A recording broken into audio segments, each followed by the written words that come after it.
আসসালামু আলাইকুম। সকলকে আমন্ত্রণ আনন্দ টিভি রাতের সংবাদে। আপনাদের সঙ্গে আছি আমি সুমাইয়া আজাদ। করোনা টিকার সংকট দেখা দেওয়ায় চায়না, রাশিয়া সহ অন্যান্য দেশ থেকে টিকা সংগ্রহের চেষ্টা করছে সরকার। পাশাপাশি অ্যাস্ট্রাজেনেকা টিকা যেসব দেশ তৈরি করছে তাদের সঙ্গেও যোগাযোগ করে টিকা সংগ্রহের চেষ্টা চলছে বলে জানিয়েছেন স্বাস্থ্যমন্ত্রী। বৃহস্পতিবার করোনা দ্বিতীয় ঢেউ মোকাবেলায় করণীয় এবং অক্সিজেন সংকট উত্তরণের উপায় শীর্ষক ভার্চুয়াল এক আলোচনা সভায় স্বাস্থ্যমন্ত্রী জাহিদ মালিক এ কথা জানান। এ সময় ভারতের করোনা পরিস্থিতি বিবেচনায় সবাইকে সতর্ক হওয়ারও আহ্বান জানান স্বাস্থ্যমন্ত্রী। এদিকে যুক্তরাষ্ট্রের কাছে 10 থেকে 20 মিলিয়ন টিকা চাওয়া হয়েছে বলে জানিয়েছেন পররাষ্ট্রমন্ত্রী ডক্টর এ.কে. আব্দুল মোমেন। বৃহস্পতিবার পররাষ্ট্র মন্ত্রণালয়ে ঢাকায় নিযুক্ত মার্কিন রাষ্ট্রদূত আর মিলানের সাথে বৈঠক শেষে তিনি কথা জানান। কৃষিমন্ত্রী ডক্টর আব্দুর রাজ্জাক বলেছেন, দেশে খাদ্য নিরাপত্তায় অনেকগুলো চ্যালেঞ্জ রয়েছে। জানান, ক্রমশ জনসংখ্যা বাড়লেও সরকারের যথাযথ পদক্ষেপে খাদ্য নিরাপত্তার চ্যালেঞ্জ মোকাবেলা করা সম্ভব হয়েছে। বৃহস্পতিবার দুপুরে চাঁপাইনবাবগঞ্জের গোমস্তাপুরে বৃধান 81 জাতের ধান কর্তন ও কৃষক সমাবেশ অনুষ্ঠান শেষে সাংবাদিকদের এই কথা জানান কৃষিমন্ত্রী। এ সময় উপস্থিত ছিলেন জেলা প্রশাসক মঞ্জুরুল হাফিজ, স্থানীয় সংসদ সদস্যবৃন্দ ও জেলা উপজেলার প্রশাসনিক কর্মকর্তাগণ সহ আরো অনেকেই। এই 17 কোটি মানুষ এবং প্রতি বছর যে বাড়ছে, এদেরকে খাওয়ানো, দেশকে খাদ্যের সম্পূর্ণ করা, এটি আমাদের জন্য একটি কঠিন সমস্যা, কঠিন চ্যালেঞ্জ। এই চ্যালেঞ্জ মোকাবেলা করার জন্য আমাদের বিজ্ঞানীরা নিরলস পরিশ্রম করে যাচ্ছে। তারই পরিশ্রমের ফল এই নতুন জাত। বরিশালের কীর্তনখোলা নদী এলাকায় 10 একর জমির ওপর 122 কোটি টাকা ব্যয়ে নির্মিত বরিশাল মেরিন একাডেমির আনুষ্ঠানিক উদ্বোধন করেন প্রধানমন্ত্রী শেখ হাসিনা। নৌপরিবহন মন্ত্রণালয়ের উদ্যোগে বৃহস্পতিবার সকালে গণভবন থেকে ভিডিও কনফারেন্সের মাধ্যমে উদ্বোধন করেন সরকার প্রধান। এ সময় বরিশাল সিটি মেয়র শেরনি আব্বাস, সাদিক আব্দুল্লাহ, বিভাগীয় কমিশনার সাইফুল হাসান বাদল ও জেলা প্রশাসক জসিম উদ্দিন হায়দার সহ আরো অনেকেই উপস্থিত ছিলেন। বৃহস্পতিবার বগুড়ার শাহজাহানপুরে চপিনগরে অসহায়, কর্মহীন ও দুস্থদের মাঝে সহায়তা সামগ্রী প্রদান করল বগুড়া সেনানিবাস 11 পদাতিক ডিভিশন। এ সময় উপস্থিত ছিলেন বগুড়া সেনানিবাস 11 পদাতিক ডিভিশনের brigade commander brigadier general Mohammad Khairuddin. বৃহস্পতিবার বেলা 11:30টায় ময়মনসিংহের ভালুকার সাতেঙ্গা এলাকায় অটোরিকশার চাকায় গলার ওড়না পেঁচিয়ে প্রাণ গেল সেজুতি আক্তার নামের এক স্কুল ছাত্রীর। চাচির মৃত্যুর সংবাদে বাড়ি ফেরার পথে অসাবধানতাবশত রিকশার চাকায় ওড়না পেঁচিয়ে গলায় ফাঁস লাগলে দ্রুত হাসপাতালে আনার পর কর্তব্যরত চিকিৎসক সেজুতিকে মৃত ঘোষণা করেন। বৃহস্পতিবার সকালে নওগাঁর বাটারমোড় এলাকায় ঈদের কেনাকাটার সময় কয়েকজন ব্যবসায়ী টাকা ছিনিয়ে নেওয়ার ঘটনা ঘটলে অভিযানে নামে পুলিশ। আটক করা হয় দুষ্কৃতকারী চক্রের 5 সদস্যকে। উদ্ধার করা হয় ব্যবসায়ীদের কাছ থেকে ছিনিয়ে নেওয়া টাকা। আটককৃতরা বগুড়ার চালাপাড়া এলাকার বাসিন্দা বলে জানান নওগাঁর অতিরিক্ত পুলিশ সুপার রাকিবুল আক্তার। ঈদকে সামনে রেখে নিরাপত্তা ব্যবস্থা জোরদার করারও কথা জানান তিনি। সুনামগঞ্জ সিলেট মহাসড়কের শান্তিগঞ্জ ও পাগলাবাজার এলাকার 2 শতাধিক অবৈধ স্থাপনা উচ্ছেদ করল সড়ক ও জনপদ বিভাগ।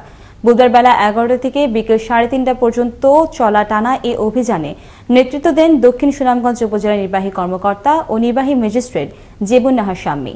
এ সময় উপস্থিত ছিলেন সড়ক ও জনপদ বিভাগের নির্বাহী প্রকৌশলী জহুরুল ইসলাম সহ অন্যান্য কর্মকর্তাগণ।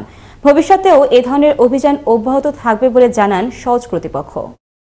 গোপন সংবাদের ভিত্তিতে পাবনার আফুরিয়া ফাস্টফুডস ইন্ডাস্ট্রি নামক একটি কারখানায় অভিযান চালিয়ে শারীরিক উদ্দীপনা তৈরি সিরাপ, এসএস পাউডার ও সিরাপ তৈরির উপকরণ জব্দ করে জেলা গোয়েন্দা পুলিশের একটি দল। পরে ভ্রাম্যমাণ আদালতের মাধ্যমে কারখানার মালিককে 5 লক্ষ টাকা জরিমানা করে কারখানাটি সিলগালা করা হয়।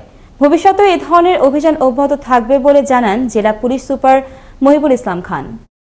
বিশ্বজুড়ে করোনা মহামারী, দেশব্যাপী লকডাউন আর তীব্র তাপদাহের সাথে দক্ষিণাঞ্চলে দেখা দেয় ডায়রিয়ার ব্যাপক প্রকোপ। সব মিলিয়ে সংকটের ওপর মহাসংকটে বিপর্যস্ত অবস্থায় মানবেত জীবনযাপন করছে বরিশালের বিকলাঙ্গ, প্রতিবন্ধী আর কর্ম অক্ষম মানুষজন। পাচ্ছে না কোনো সাহায্য সহযোগিতা। সামান্য ভাতা পেলেও প্রয়োজনের তুলনায় তা অপ্রতুল। বরিশালের বাকেরগঞ্জ থেকে বাইজিদ বাপ্পির প্রতিবেদনে আরো জানাচ্ছেন নয়নমণি। লকডাউন মানেই দিন মজুর আর খেটে খাওয়া মানুষের জীবন জীবিকার কষ্ট। করোনার চেয়েও তারা লকডাউনকেই বেশি ভয় পায়। কিন্তু এই দিন মজুর আর খেটে খাওয়া মানুষের অন্তরালে রয়ে গেছে চিরকাল অবহেলিত প্রতিবন্ধী, কর্মক্ষম আর মানসিক বিকলাঙ্গরা, যাদের পেটের খাবার হয় অন্যের সহযোগিতায়। বর্তমান অবস্থায় দেশ জুড়ে তীব্র রোদের তাপ, লকডাউন ও রমজানের কারণে স্থবির হয়ে পড়েছে সবকিছু। এজন্য বাহিরের লোকজন না থাকায় হাত পাতারও জায়গা নেই তাদের। আমি কেউ লকডাউনের সময় কেউ টাকা পয়সা দিলাই আমি কি খামু তারপরে এত সাহায্য দেয় তবে আমরা তো পাইতে আছি আমাকে লোকাই টাকা দিতে লঞ্চ বন্ধ গাড়ি বন্ধ জীবনে দেখতে লোকজন আইলে দেখা হইলে কিছু পয়সা পাইতাম। সরকারিভাবে কেউ কেউ প্রতিবন্ধী ভাতা পেলেও অনেকের ভাগ্যে তা জুটেনি। আর সামান্য ভাতার টাকায় কি পেট চলে? এ ব্যাপারে বাকেরগঞ্জ উপজেলা নির্বাহী কর্মকর্তা মাধবী রায় বলেন, প্রধানের ভাতা কার্যক্রম অব্যাহত রয়েছে এবং ভাতাটি আমরা ইতিমধ্যে সিদ্ধান্ত নিয়েছি তাদেরকে মোবাইলে প্রদান করা হবে। ইতিমধ্যে কার্যক্রম অনেকটা এগিয়েছে এবং বাকিটাও চলছে। এই রমজানে আমরা যারা বিত্তবানরা আছি, যারা একটু ভালো আছে, একটু হাত বাড়িয়ে দেন, তাহলে দেখবেন আপনার ঈদের আনন্দটিও পরিপূর্ণ হয়ে উঠবে এবং ওই ব্যক্তিও তাদের প্রকৃত আনন্দ খুঁজে পাবে এবং ভালো থাকবে। ধন্যবাদ। মানুষ মানুষের জন্য, জীবন জীবনের জন্য, তাই অর্থশালীরা এদের সহযোগিতা করবে, এমনটাই প্রত্যাশা সকলের। নয়নমণি, আনন্দ টিভি, ন্যাশনাল ডেস্ক। গোপন সংবাদের ভিত্তিতে বুধবার রাতে পাবনার ঈশ্বরদীর পাকশি গার্লস পাড়া এলাকা থেকে ফারুক খালাসি নামের এক মাদক ব্যবসায়ীকে গ্রেফতার করল র্যাব 12। এ সময় তার কাছ থেকে উদ্ধার করা হয় 967 পিস ইয়াবা। র্যাবের কোম্পানি কমান্ডার আমিনুল কবির তরফদার জানান, অভিযুক্ত মাদক ব্যবসায়ী দীর্ঘদিন ধরে বিভিন্ন স্থানে মাদক ক্রয় বিক্রয় করে আসছিল। এদিকে গোপন সংবাদের ভিত্তিতে বৃহস্পতিবার দুপুরে র্যাব 12-র অভিযানে পাবনা ঈশ্বরদীর রূপপুর থেকে আটক করা হলো মাদক ব্যবসায়ী ইয়ারুল ইসলাম ও তরিকুল ইসলাম নামে দুজনকে। তাদের কাছ থেকে উদ্ধার করা হয় 500 পিস ইয়াবা ট্যাবলেট। তারা দীর্ঘদিন ধরে দেশের বিভিন্ন এলাকায় মাদক ক্রয় বিক্রয় করে আসছিল বলেও জানান র্যাব। ঘটনার সত্যতা নিশ্চিত করেন র্যাব 12 সিপিসি 2-এর ভারপ্রাপ্ত কোম্পানি কমান্ডার আমিনুল কবির তরফদার। কক্সবাজারে টেকনাফে অভিযান চালিয়ে 10,000 পিস ইয়াবা ও একটি এলজি সহ আমির হোসেন ও আজিজুল্লাহ নামে 2 মাদক কারবারিকে আটক করে বিজিবি।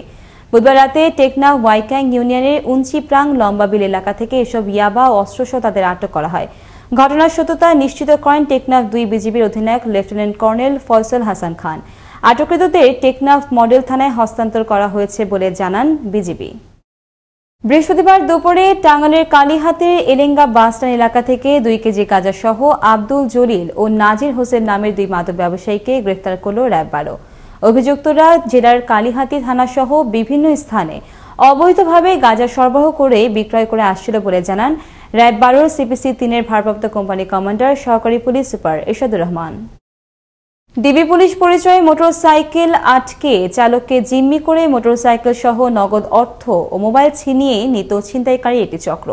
পরে কোনো এক গ্যারেজে সেই মোটরসাইকেলের রং পরিবর্তন করে পার্স পাল্টে বিক্রি করে দিত চক্রের সদস্যরা। এই ঘটনা নারায়ণগঞ্জের। গেল রাতে নারায়ণগঞ্জের সিদ্দিরগঞ্জের বাগপাড়া এলাকার একটি গ্যারেজ থেকে এমনই ছিনতাইকারী চক্রের 4 সদস্যকে গ্রেফতার করে নারায়ণগঞ্জ জেলা গোয়েন্দা পুলিশ। এ সময় উদ্ধার করা হয় ছিনতাই করা একটি মোটরসাইকেল। সে নিজেকে ডিবির সাব ইন্সপেক্টর পরিচয় দিত, এটি সে স্বীকার করেছে আমাদের কাছে। মামলা প্রক্রিয়াধীন, এখনই মামলা রুজু হয়ে যাবে।